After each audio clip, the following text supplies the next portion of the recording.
ஜெய் ஸ்ரீராம். நல்லது நினைப்போம், நல்லது நடக்கும். சுந்தரகாண்டம் பாராயணம் 2வது நாள். ஆஞ்சநேயர் எந்த ஒரு ஓய்வும் இல்லாமல் தொடர்ந்து பறந்துக்கிட்டு இருக்காரு. பர்வதமலையோட கோரிக்கையை கூட ஏற்றுக்கல. பர்வதமலையோட அன்பை ஏற்றுக்கிட்டார். ஆனால் அவர் அங்கே தங்க மறுத்துட்டார். ஏன்னா நேரம் போய்கிட்டே இருக்குது, நான் சீக்கிரமாக என்னோடய வேலையை முடிச்சாகணும், பகல் பொழுது போய்கிட்டே இருக்கேன், பொழுது சாய்வதுக்குள்ளே நான் போய் ஆகணும்னு அவர் தொடர்ந்து பறந்துக்கிட்டே இருக்கார்.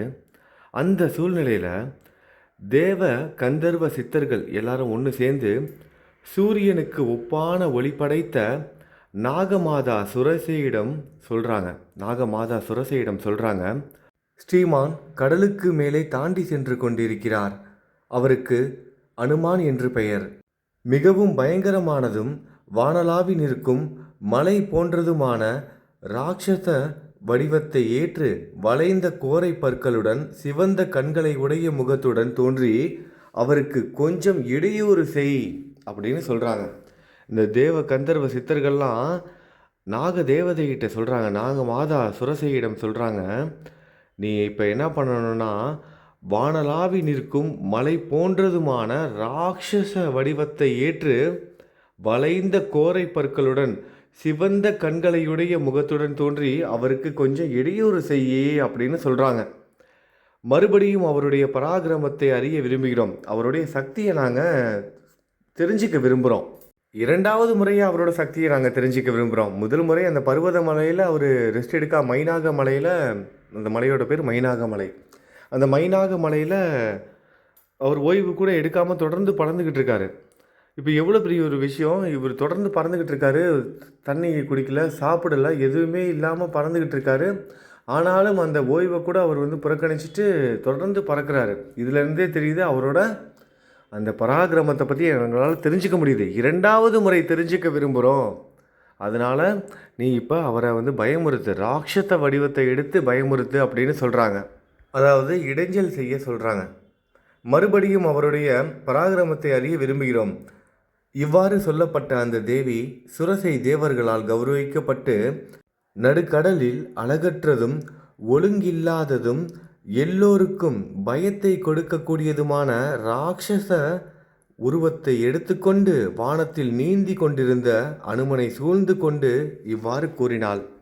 அந்த நாக உருவம் ஒரு அழகற்றது, ஒரு கொடூரமான ஒரு உருவத்தை, ராட்சச உருவத்தை எடுத்து நடுக்கடலில் பறந்துக்கிட்டு இருக்க, கடலுக்கு மேலே பறந்துக்கிட்டு இருக்க ஆஞ்சநேயரை தடுத்து நிப்பாட்டி எதிர்ப்புறத்தில் தோன்றி சொல்லுது. என்ன சொல்லுதுன்னா, நீ எனக்கு தெய்வத்தால் உணவாக வந்திருக்க, இந்த தெய்வமே எனக்கு உணவாக உன்னை அனுப்பியிருக்காங்க, நான் உன்னை சாப்பிட போகிறேன், என்னுடைய இந்த வாய்க்குள் புகுந்துரு, என் வாய்க்குள்ளே வந்துட்டேன்னா நான் உன்னை சாப்பிட்ருவேன், தெய்வமாக அனுப்பியிருக்காங்க, என்னோட பசிக்கு உன்னை அனுப்பி வச்சுருக்காங்க அப்படின்னு சுரசையால் சொல்லப்படுது. சுரசை அப்படி சொன்னோன்னே, அந்த பாம்பு சொன்னோடனே கை கூப்பி கொண்டு முகத்துடன் சுரசையிடம் கூறுறார்.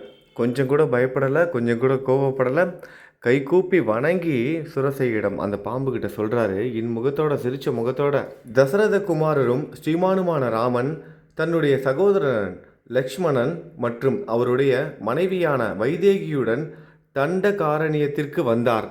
தன்னுடைய மனைவி வைதேகியுடனும் அப்புறம் அவரோட சகோதரன் லக்ஷ்மணனோட தண்டகாரண்யத்திற்கு வந்தார். அதுக்கப்புறம் ராட்சசர்களால் பகை கொள்ளப்பட்ட அவர் வேறு ஒரு காரியத்திற்கு மாரீச மானை பின்தொடர்ந்து செல்வதில் முனைந்திருந்த போது அவருடைய மனைவி புகழ்பெற்ற சீதை ராவணனால் அபகரித்து செல்லப்பட்டார். ஸ்ரீராமனுடைய உத்தரவுப்படி அவரிடம், அதாவது சீதையிடம் தூதனாக சென்று கொண்டிருக்கிறேன். ஸ்ரீராமனுடைய நாட்டில் வசிக்கும் நீ அவருக்கு உதவி செய்ய கடமைப்பட்டவள். அல்லது அவரை பற்றி எனக்கு என்ன கவலை என்று நீ நினைத்தால் சீதையை பார்த்துவிட்டு தவறுகள் செய்யாத ஸ்ரீராமனிடம் இந்த செய்தியை தெரிவித்த பின்னர் உன் வாயை அடைகிறேன், இது சத்தியம் அப்படின்னு சொல்கிறாரு. அந்த பாம்புக்கிட்ட சொல்கிறாரு, நீயும் அவருக்கு கடமை செய்யப்பட உரிமை இருக்குது, நீயும் அவருக்கு கடமைப்பட்டிருக்க, அவருக்கு எந்த உதவியும் நான் செய்ய மாட்டேன், அவருக்கு எனக்கு என்ன சம்மந்தம் அப்படின்னு நீ நினச்சேனா இப்போ என்ன விட்டுரு, நான் போயிட்டு சீதாதேவியை பார்த்துட்டு அந்த தகவலை ஸ்ரீராமன்கிட்ட நான் சொல்லிடுறேன், அதுக்கப்புறம் நீ சொன்ன மாதிரியே நான் உன் வாய்க்குள்ளே போகிறேன்னு சொல்கிறாரு. ஆனால் அதை எதையுமே இந்த பாம்பு வந்து காதில் வாங்கலை. வானரனே, இப்போது நீ என்னுள் வாய்க்குள் புகுந்து பின்னர் செல்லலாம். என்ன சொல்லுது இந்த பாம்பு? இப்போ என் வாய்க்குள்ளே நீ பூந்துட்டு அதுக்கப்புறம் நீ எங்கே வேணால் போய்க்கோ, ஆனால் இப்போ நீ என் வாய்க்குள்ளே வந்தே ஆகணும்னு சொல்லுது. இது முன்பே பிரம்மாவால் எனக்கு கொடுக்கப்பட்ட வரம் என்று கூறி உடனே முகத்தை மிகவும் அகலமாக்கி கொண்டு அனுமனின் எதிரில் நின்றாள். இன்னும் ஏற்கனவே ரொம்ப ராட்சச உருவம் எடுத்து நிற்கிது அந்த பாம்பு. இன்னும் பெரிய உருவத்தை எடுத்து வாயை திறந்துக்கிட்டு ஸ்ரீ அனுமன் முன்னாடி அந்த பாம்பு நின்றுட்டு இருக்கு. இப்போ ஸ்ரீ அனுமன் என்ன பண்ணுறாரு, கொஞ்சம் கோபம் அடைஞ்சு தன்னோட உருவத்தை இன்னும் பெரிதாகிறாரு. இன்னும் கொஞ்சம் பெருசாக்கி, நான் உன் வாய்க்குள்ளே போகிற மாதிரி உன்னோட உருவத்தை பெருசாக்கிக்கோன்னு அந்த பாம்பை விட இன்னும் உருவத்தை வந்து அதிகமாக்கிறாரு. அப்போ அந்த பாம்பு இன்னும் தன்னோட உருவத்தை அதிகமாக்கி அனுமனை விட இன்னும் பெரிதாக உருவாகி தன்னோட வாய், அதாவது ஸ்ரீ அனுமன் வந்து வாய்க்குள்ளே போயிட்டு வர மாதிரி தன்னோட உடம்பு வந்து பெரிதாகிறது, தலையெல்லாம் பெருசாக்கி வாயை வந்து திறக்குது. ஏன்னா அனுமன் வந்து வளர்ந்துக்கிட்டே போகிறாரு, அதுக்கேற்ற மாதிரி இந்த பாம்பும் வளர்ந்துக்கிட்டு போகுது. இப்படி ஒரு அளவுக்கு மேலே அந்த பாம்பு பெரிதானதுக்கப்புறம் அதிபுத்திசாலியான ஸ்ரீ அனுமான் என்ன செய்கிறாரு, அந்த ரொம்ப பயங்கரமான உருவத்தோட ரொம்ப பெரிதாக அந்த பாம்பு இருக்கும்போது அந்த பாம்போட முகத்தை பார்த்து உடனே என்ன செய்கிறாரு, தன்னோட உடலை ஒரு கட்டை விரல் அளவுக்கு சிறிதாக சுருக்கிக்கிறாரு. ரொம்ப பெரிய அளவில் இருந்த அனுமன் என்ன செய்கிறாரு, ஒரு கட்டை விரல் அளவுக்கு தன்னோட உடலை உடனடியாக சுருக்கி கொண்டார். விரைவாக உடனே என்ன செய்கிறார், உடலை சுருக்கிறாருக்கு ஒரு கட்டை விரல் அளவுக்கு. அடுத்தது உடனடியாக என்ன செய்கிறாரு, கொஞ்சம் கூட தாமதிக்காமல் உடனடியாக மின்னல் வேகத்தில் அந்த பாம்போட சுரசையோட வாய்க்குள்ளே போயிட்டு முழுவதுமாக போகிறாரு. வாய்க்குள்ளே போயிட்டு கிட்டத்தட்ட தொண்டை வரைக்க போயிட்டு என்ன பண்ணுறாரு, திரும்பவும் வெளியவும் வந்துட்டார். வெளியே வந்த உடனேயே சொல்கிறாரு, தாட்சாயினி உனக்கு நமஸ்காரம், உன் வாயில் புகுந்து நான் வெளியே வந்துட்டேன். நீ என்ன சொன்ன, என் வாய்க்குள்ளே நீ போயிரு, அதுக்கப்புறம் எங்கே வேணால் போன்னு சொன்னேன். உன் வாய்க்குள்ளே நீ சொன்ன மாதிரி நான் போயிட்டு வெளியே வந்துட்டேன். இப்போ நான் வைதேகி இருக்கும் இடம் நோக்கி நான் வந்து போக போகிறேன். ராகுவின் முகத்திலிருந்து விடுபட்ட சந்திரன் போல தன் முகத்திலிருந்து வெளியேறிவிட்ட அவரை பார்த்து தன் சொந்த உருவத்துடன் சுரசாதேவி கூறினாள். இப்போ அந்த பாம்பு நாகமாதா அந்த ராட்சச உருவத்திலிருந்து தன்னோட உருவத்துக்கு வந்துட்டாங்க. தேவி வந்துட்டாங்க, நாகதேவி. அனுமனே, அழகனே, காரியத்தை வெற்றிகரமாக முடிப்பதற்காக சௌக்கியமாக செல்வீராக. ஆசீர்வாதம் வழங்குறாங்க அனுமனுக்கு. எப்படிலாம் ஆசீர்வாதம் வழங்குறாங்க பாருங்கள் நாகதேவி, நாகமாதா. அழகனே, காரியத்தை வெற்றிகரமாக முடிப்பதற்காக சௌக்கியமாக செல்வீராக. ஸ்ரீராமனுடன் விரைவில் வைதேகியை சேர்த்து வையுங்கள் அப்படின்னு சொல்கிறாங்க. பிறரால் செய்ய முடியாத காரியத்தை அனுமான் 3வது தடவையாக செய்து விட்டதை கண்டு வாழ்க வாழ்க என்று சர்ப்ப பிராணிகளும் வானரரை அப்போது கொண்டாடின. ஆகாயத்தை அடைந்து கருடனுக்கு நிகரான வேகத்துடன் சென்றார். ஆகாயத்தில் ஆங்காங்கே மேகங்கள் சஞ்சரிக்கின்றன, பறவைகள் புழுங்குகின்றன. தேவலோக இசை வானரான தும்ப்ரு முதலிய இசை வல்லுநர்கள் சஞ்சரிக்கிறார்கள். ஐராவதம் வசிக்கிறது. சிங்கம், யானை, புலி, பறவை, சர்ப்பம் முதலியவைகளால் சுமக்கப்படுபவைகளும் குற்றமற்றவைகளும் பறந்து கொண்டிருப்பவைகளுமான விமானங்கள் அழகு செய்யப்பட்டிருக்கிறது. வஜ்ராயுதம், இடி ஆகியவற்றின் உரசலால் ஏற்படும் அக்னிகளால் விளங்குவது மிகவும் புண்ணியம் செய்த பாக்கியசாலிகளாலும் ஸ்வர்க்கத்தை ஜெயித்தவர்களாலும் அலங்கரிக்கப்படுகிறது. வேள்விகளில் தேவர்களுக்கு அளிக்கப்படும் ஏராளமான அவியை ஏற்றி செல்லும் அக்னியால் வசிக்கப்படுவது. கிரகங்கள், தாரகைகள், சந்திரன், சூரியன், நட்சத்திர கூட்டங்களால் அலங்கரிக்கப்படுவது. முனிவர் கூட்டம் மற்றும் கந்தர்வ நாக யக்ஷர்கள் சூழப்பட்டது. தனித்தது, நிர்மலமானது, ஆதாரமானது, விஸ்வாசு என்ற கந்தர்வன் உறைவது. தேவராஜனின் யானைகளால் ஆக்கிரமிக்கப்பட்டது. சந்திர சூரியர்கள் செல்லும் பாதையாக அமைந்தது. மங்களமானது. உலகத்திற்கு பிரம்மாவினால் செய்யப்பட்ட அஸ்மானகிரி போன்றது. வீரர்களாலும் சிறந்த வித்யாதர கூட்டங்களாலும் பலமுறை உபயோகிக்கப்படுவது. இப்படிப்பட்ட சீர்மிகு வாயு மார்க்கமான ஆகாயத்தில் கருடனை போன்றும் மேக கூட்டங்களை இழுக்கும் வாயுவை போன்றும் ஸ்ரீ அனுமான் சென்றார். வானரரால் மோதப்பட்ட பெரிய மேகங்கள் கருப்பு அகில் நிறத்துடனும் சிவப்பு, மஞ்சள், வெண்மையாகவும் பிரகாசித்தன. மேகக்கூட்டங்களில் மீண்டும் மீண்டும் புகுந்து வெளிப்பட்டும் வந்த அவர் மேகக்கூட்டங்களில் புகுந்தும் வெளிப்பட்டும் வரும் மழைக்கால சந்திரன் போல விளங்கினார். வாயுகுமாரனான அனுமான் இறகு முளைத்த பெருமாளைப் போல எங்கும் காணப்பட்டவராய் பிடிப்பில்லாத ஆகாயத்தை அடைந்தார்.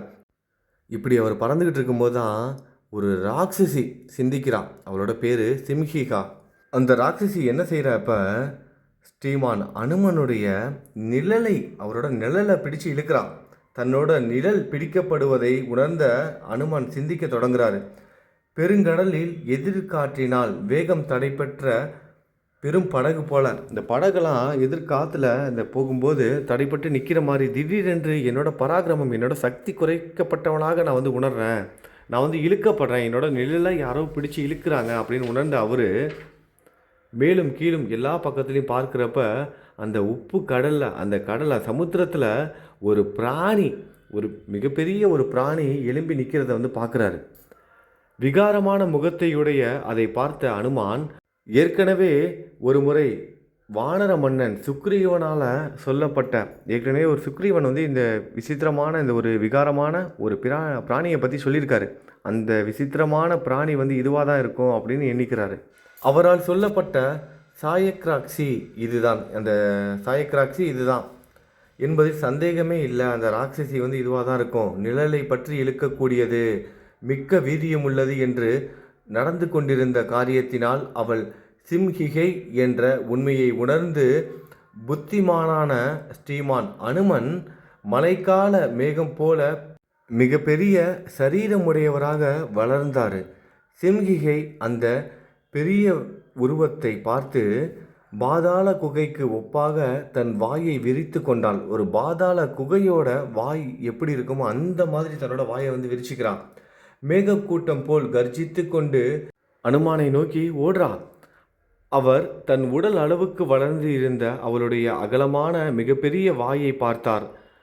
தன்னுடைய உயிர் நிலைகளை சுருக்கி கொண்டு அவளுடைய அகலமான வாயினுள் வஜ்ராயுதம் போல் மிக வேகமாக பாய்ந்தார். பௌர்ணமி நாளைய பூர்ண சந்திரன் ராகுவால் விழுங்கப்படுவதைப் போல அவளுடைய வாயில் மூழ்கி கொண்டிருக்கும் அவரை சித்த சாரணர்கள் பார்த்தார்கள். உடனே கூர்மையான தன்னுடைய நகங்களால் அவளுடைய உயிர் நிலைகளை பிளந்து மனோவேகம் போன்ற ஆற்றலுடைய அவர் வேகமாக வெளியே தாவினார்.